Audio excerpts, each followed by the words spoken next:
Indeed, it's a great success for India because finally the Supreme Court of America has dismissed the review petition of Tahaur Rana. I say it's a success for India because Tahaur Rana and David Headley are the close links behind the terror attack of 26 November. By extraditing Tahaur Rana, India will get also the more information and evidence in respect of the involvement of some of the Pakistani people, including the Pakistan security apparatus.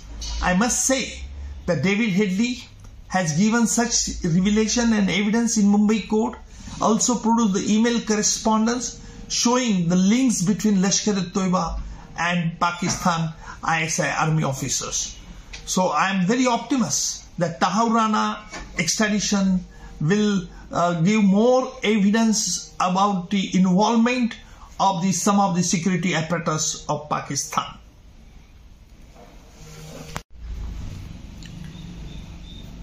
अखेर 26/11 मध्ये जे मरण पावले होते, जे injured झाले होते, त्यांना काही प्रमाणात न्याय मिळाला असं मी मानेल.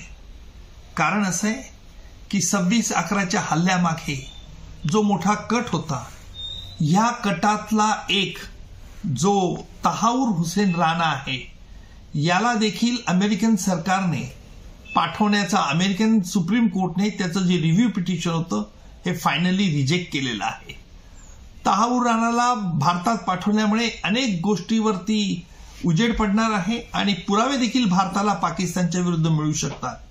याला कारण असं आहे की डेव्हिड हेडली जो 26/11च्या अगोदर मुंबईत आला होता, 26/11 नंतर मुंबईला होता, 26/11 जिथे हल्ला झाला त्या ठिकाणचे सगळे फोटोग्राफ डेव्हिड हेडलीने घेतले होते आणि हाच डेव्हिड हेडली तहाऊर राणाच्या याच्याप्रमाणे त्याचंच इमिग्रेशन सेंटर ऑफिस त्याने मुंबईला उघडलं होतं. त्यामुळे माझ्या मते तहाऊर राणाचं प्रत्यार्पण हे भारताच्या दृष्टिकोनातून मोठं यश असं मी मानतो.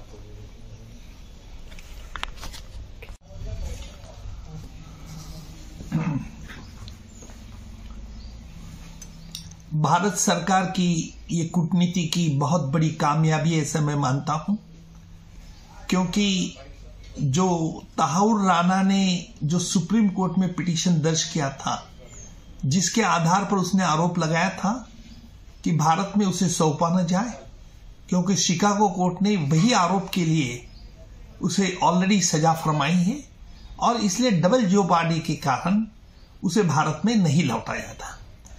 अमेरिकन प्रशासन ने बहुत कड़ा स्टैंड लिया था कि तहाऊर राणा को जिस आरोप में सजा हुई, वो आरोप और भारत सरकार जिस आरोप में मांग रहा है वो अलग अलग है, और ये अपनी राय अमेरिकन सरकार ने सुप्रीम कोर्ट में भी साफ तौर पर रखी थी. सुप्रीम कोर्ट ने अब जो तहाऊर राणा का रिव्यू पिटीशन है वो रिजेक्ट करके एक बड़ी इंपॉर्टेंट अहम फैसला सुप्रीम कोर्ट ने सुनाया है. तहाऊर राणा का एक्सट्रेडिशन होना ये भारत के लिए बहुत जरूरी था, क्योंकि तहाऊर राणा के अंडर ही डेविड हेडली जो अलग एक सरगना है वो काम करता था. डेविड हेडली को शिकागो कोर्ट ने 35 की सजा दी है.